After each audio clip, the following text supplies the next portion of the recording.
पहले हिंदुस्तान के कस्टमर्स के लिए और उसके बाद वो गाड़ियाँ विदेशों में जाएंगी। अगर हम हिंदुस्तान के कस्टमर्स के लिए गाड़ी और फीचर्स बनाते हैं तो वो बाहर के देशों में भी आज हम वो स्टैंडर्ड मीट कर सकते हैं। और जो भी हम आपसे कह रहे हैं 24 से 26 वो एज्ड है, वो होगा। अच्छा, अब वो भूल सकते हैं और निसान यहीं रहेगा। रोजगार की बात करें तो रेज्यूमे तैयार रखिएगा।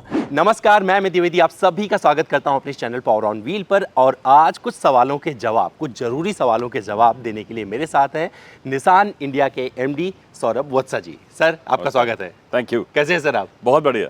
तो सर की जो बुलंद आवाज़ है हिंदी में ना, तो उन लोगों के सवालों के जवाब मिल जाएंगे जिनको लगता है बहुत कुछ निसान के बारे में। तो सबसे पहला सवाल यहाँ यहीं से शुरू होता है सर जी। निसान, कल आप प्रेजेंटेशन दे रहे थे जी। तो निसान का क्या सीन है सर आने वाले 5 साल की, अगर 6 साल की बात करें? मैं 24 से 26 की बात करूंगा। और 24 से 26 का जो ये टाइम है, इसको हम आर्क कहते हैं। ये हमारा मिड टर्म प्लान है और निसान ने कुछ वक्त लिया है और निसान की स्ट्रैटेजी इस वक्त इंडिया के लिए बिल्कुल क्लियर है। और क्लैरिटी के साथ मैं आपसे बताऊं अगर, तो हम 24 से 26 के बीच में 5 गाड़ियां लेके आ रहे हैं। और हम अपने बिज़नेस को 3 नज़रियों से देखेंगे।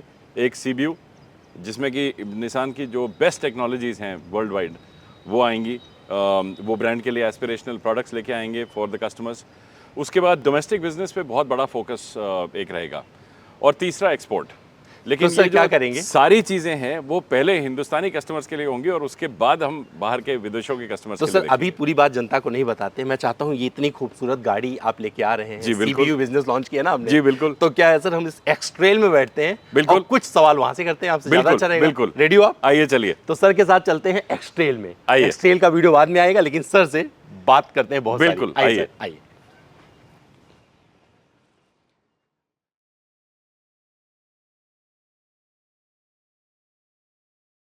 तो सर हम गाड़ी में आ गए हैं आपके। बिल्कुल। सबसे पहले एक्सट्रेल के बारे में ही समझ लेते हैं। बिल्कुल। सीबीयू के तहत कितने लकी लोग होंगे जिनको ये गाड़ी मिलेगी? देखिए, सीबीयू निसान के जो हैं वो वर्ल्ड क्लास टेक्नोलॉजी के साथ आएंगे और हमारे 3 मेन क्राइटेरिया होंगे।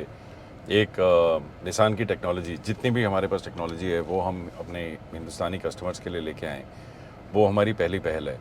दूसरी, जापानी डीएनए वो इन गाड़ियों में बखूबी दिखता है और वो बहुत एक बड़ी चीज़ है, because reliability, premiumness, robustness, ruggedness, वो सारी चीज़ें जो हैं वो जापानी डीएनए से आती हैं। और तीसरी जो सबसे बड़ी चीज़ है वो है कि एसयूवी फॉर्म फैक्टर। तो निसान की स्ट्रेंथ एसयूवीज़ में है और यही हम यहाँ पे लेके आएंगे। तो 3 चीज़ें, निसान की टेक्नोलॉजी, जापानी डीएनए और एसयूवी का फॉर्म फैक्टर। ये 3 चीज़ें जो हैं ये मेन की क्राइटेरिया रहेगा।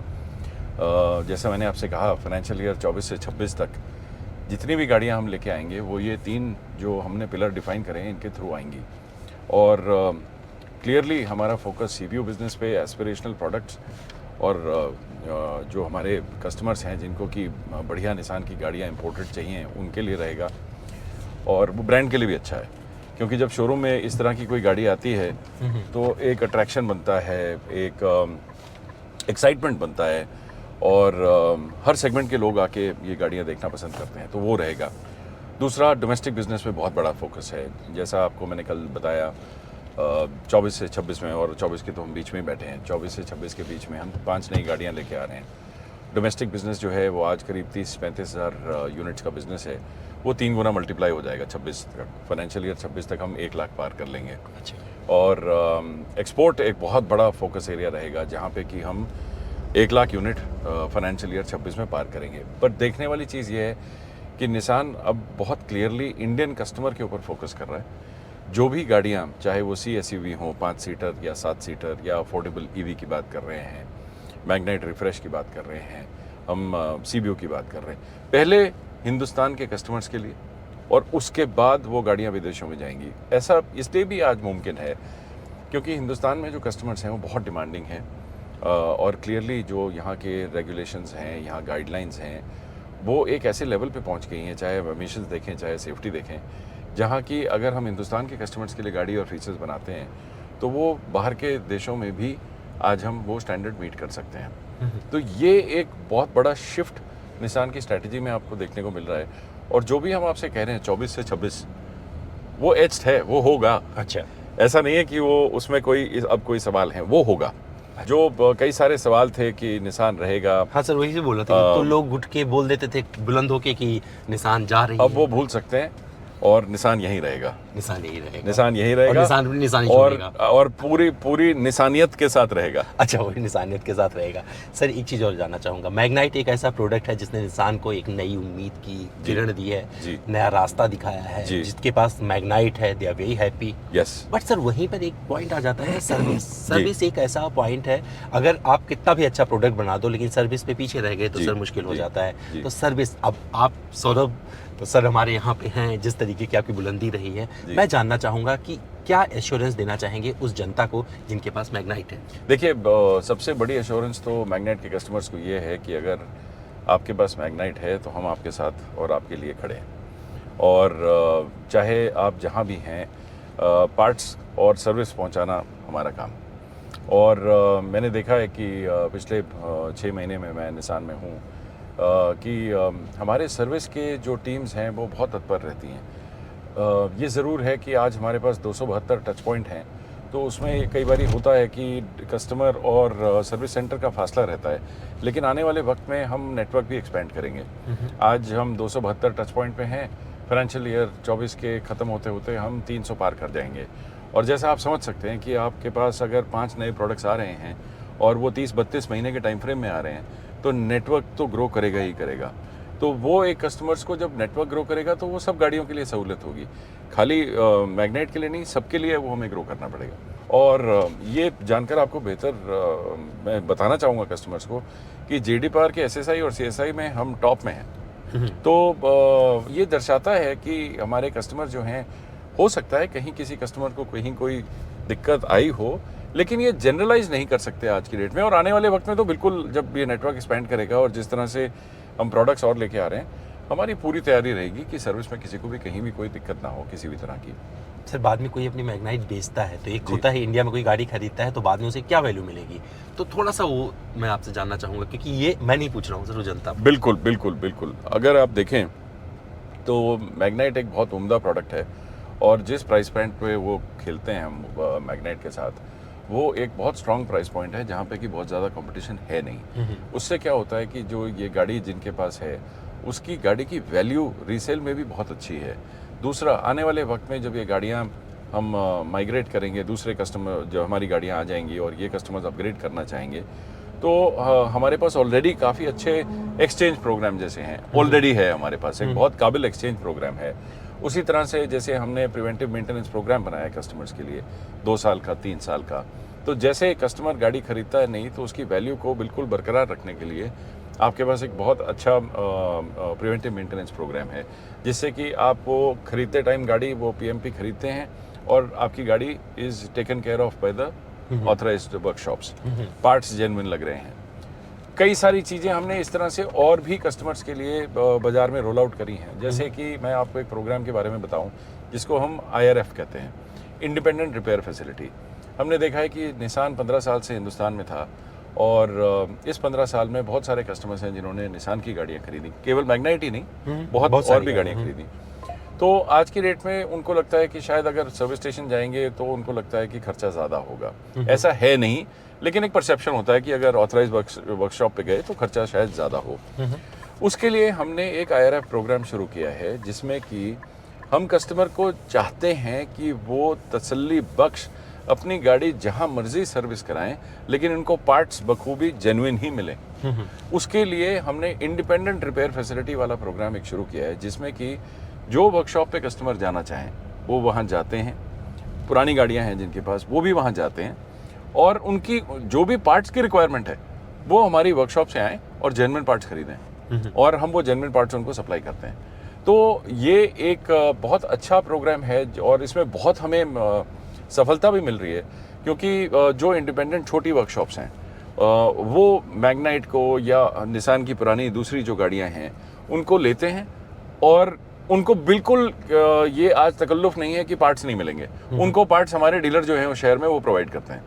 अच्छा। तो ये एक बहुत अच्छी मैं कहूँगा कस्टमर के लिए एक सहूलियत हमने शुरू कर दी है, जहाँ पे कि कस्टमर की गाड़ी जहाँ मर्जी वो चाहते हैं वहाँ पे वो करा भी रहे हैं उस पर काम, और पार्ट्स भी उनको जेन्युइन मिल रहे हैं। तो गाड़ी की वैल्यू तो उससे मेंटेन रहती है, क्योंकि जिससे कि जब भी आप जेन्युइन पार्ट्स और जेन्युइन सर्विस पे काम करेंगे तो आपकी गाड़ी की वैल्यू तो बरकरार रहेगी। सर जैसे निसान ने मैग्नाइट को इस बिहाफ पे, मतलब आप देखेंगे सारे ट्रांसमिशन में मिल जाती है, एमटी जी। हो गया, सीवीटी हो गया, मैनुअल ट्रांसमिशन हो गया। अब बाजार में एक तरह की नई चीज़ शुरू हुई है सीएनजी पर फोकस। जी। आप देखते हैं वो कंपनियां भी सीएनजी पे आ गई जिन्होंने सीएनजी के बारे में सोचा ही नहीं था। जी। पहले गिनी चुनी कंपनियां थी। जी। तो आपको लगता है कि आने वाले टाइम में कुछ ऐसा देखिए, निसान ऐसा की है कि तरफ से- निसान में आपने एक बहुत अच्छी बात बोली कि जो मैग्नाइट है वो आज एक फुल रेंज व्हीकल है। उसमें नेचुरली एस्पिरेटेड इंजन है, उसमें टर्बो इंजन है, उसमें मैनुअल ट्रांसमिशन है, एएमटी है, सीवीटी है। आने वाले वक्त में हम मैग्नाइट को रिफ्रेश करेंगे और उसमें चीज़ें उसमें गाड़ी में आएंगी।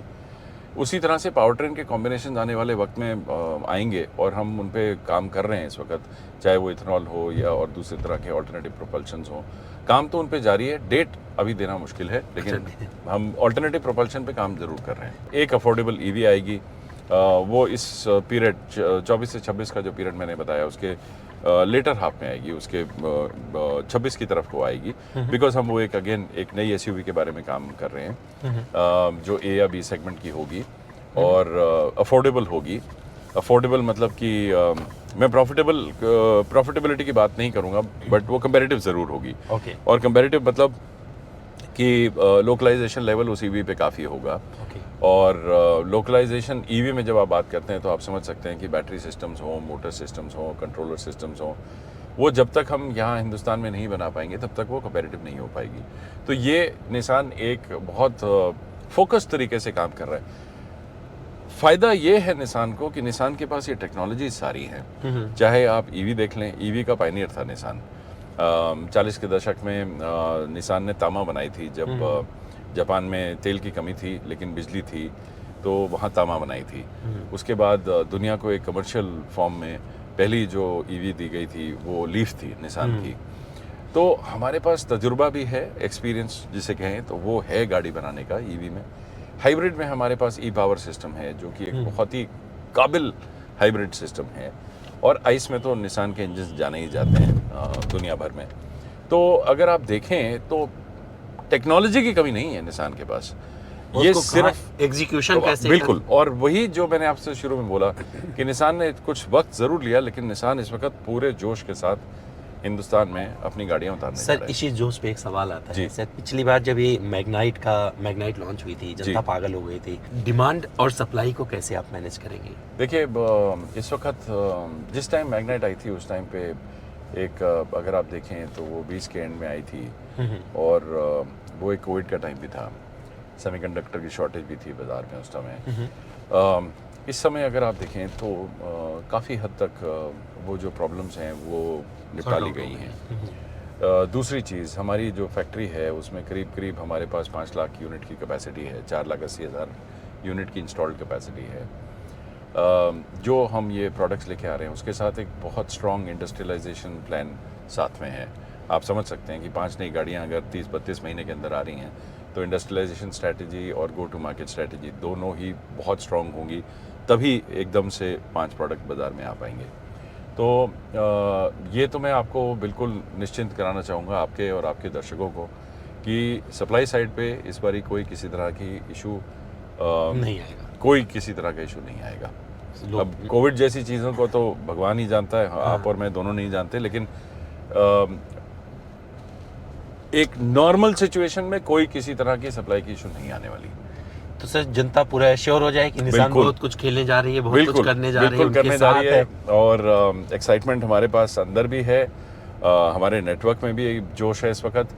और यही मैं आपके दर्शकों को बताना चाहूँगा कि ये अब निसान जो है वो अपनी अगली इनिंग्स पूरी तैयारी के साथ खेलने जा रहा है। सर एक सवाल उस जनता के लिए जो निसान में उम्मीदें लगाई इसलिए बैठा है कि नौकरी चाहिए उनको तो कि भैया कितने एम्प्लॉयमेंट अब अभी जो आपकी प्लानिंग है तो- जो पूरी आर्क और उसको लेके 2030 तक? तो आपने एक बहुत अच्छा सवाल पूछा रोज़गार के बारे में, तो मैं आपको एक आइडिया देना चाहता हूँ आपके दर्शकों को। अगर आप देखें जो हमारा अलायंस का प्लांट है, फैक्ट्री चेन्नई में जो है, 5,000 आदमी वहाँ पे काम करते हैं। ठीक है। और हमारा जो टेक्निकल सेंटर है चेन्नई में, करीब करीब 9,000 इंजीनियर वहाँ काम कर रहे हैं। ठीक है। हमारा एक केरला में डिजिटल सेंटर है निसान डिजिटल के नाम से, जो कि नया आया है और एक्सपैंड करेगा। ठीक है। और हमारी गुड़गांव में एनएससी है जो कि सारा सेल्स देखती है निसान के प्रोडक्ट्स का, निसान के बिजनेस का। तो करीब 250 लोग 250 लोग वहाँ पे काम करते हैं। अच्छा। ऑफ कोर्स वो सारे गुड़गांव में नहीं है, वो इंडिया में फैले हुए हैं। तो अब आप सोचिए कि जब ये नए जिस तरह से प्रोडक्ट्स आते जा रहे हैं तो ऑब्वियसली टीम्स ग्रो करेंगी, फैक्ट्री में करेंगी, एनएससी में ग्रो करेंगी। और ये एक अपॉर्चुनिटी ऑफ कोर्स लोगों को मिलेगी कि निसान के साथ जुड़ें। कुल मिला के अपना रिज्यूमे रेडी रखे लो। बिल्कुल। और सर चाहिए तो रिज्यूमे रेडी रखो कि निसान तैयार हो रहा है। बिल्कुल। और तगड़े तरीके से। बिल्कुल बिल्कुल। तो सर, ये तो अपॉर्चुनिटी है लोगों के लिए, मिलेगी जी बिल्कुल। तो और एक चीज जानना चाहूंगा सर, एक्सट्रेल हम चला रहे हैं जी। 1.5 लीटर का 3 सिलेंडर इंजन, जी। नई टेक्नोलॉजी, थोड़ा सा बिल्कुल। इसके बारे में बात करते हैं फिर आपसे विदा लेंगे। ये बहुत एक बढ़िया वो चीज़ है जो आपने इस वक्त पूछी। निसान का जैसे मैंने बताया कि एक्सट्रेल एक सीबीयू बिजनेस में आएगा। सीबीयू बिजनेस हमारे निसान की जो बेस्ट टेक्नोलॉजीज है उनको दर्शाएगा। अब इस गाड़ी में जो टेक्नोलॉजी है वो दुनिया में पहला ऐसा इंजन है जो वेरिएबल कंप्रेशन इंजन है। वेरिएबल कंप्रेशन मतलब वो 8:1 से 14:1 का कंप्रेशन रेशियो के बीच में कहीं भी खेल सकता है। ये अपने आप में एक अचंबा है। और 2017 में जब आया था ये इंजन तो तब से लेकर अभी तक ये टेक्नोलॉजी किसी के पास है नहीं। निसान की पेटेंटेड टेक्नोलॉजी है। इंडिया में तो आप किसी भी सेगमेंट की गाड़ी ले लें, ये टेक्नोलॉजी नहीं है वहाँ पे। तो ये एक बहुत बढ़िया टेक्नोलॉजी है बिकॉज इसमें कस्टमर को पावर और फ्यूल एफिशिएंसी दोनों साथ में मिलता है ऑन डिमांड, कि जिसको पावर चाहिए जिस टाइम पे जिस तरह की सड़क पे वो चला रहे हैं वहाँ पावर मिलेगी, और जिस टाइम पे जैसे हमारे शहरों में ट्रैफिक काफ़ी हो गया, बम्पर टू बम्पर ट्रैफिक में चला रहे हैं तो वहाँ पे आपको फ्यूल एफिशिएंसी मिलेगी। चलते चलते जनता को बस इतना बताना चाहूँगा कि सौरभ सर आ गए हैं, जुट गए हैं, और बहुत सारी चीज़ें आपको यहाँ पर बदली हुई नजर आएंगी। रोजगार की बात करें तो रेज्यूमे तैयार रखिएगा। गाड़ी को लेकर चिंतित हैं तो चिंता छोड़ दीजिएगा, क्योंकि सर्विस में कोई प्रॉब्लम नहीं आने वाली है। और अगर हो तो आप मुझसे बात करें।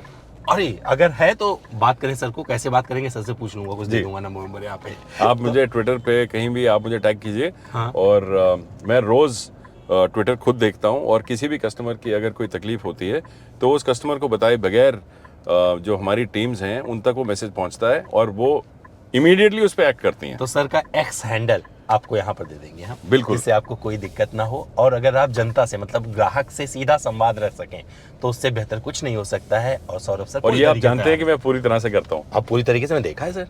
तो क्या है कि सवाल उठाने से पहले ये देखो कि आप कहाँ पर किस चीज़ के लिए सवाल उठा रहे हो।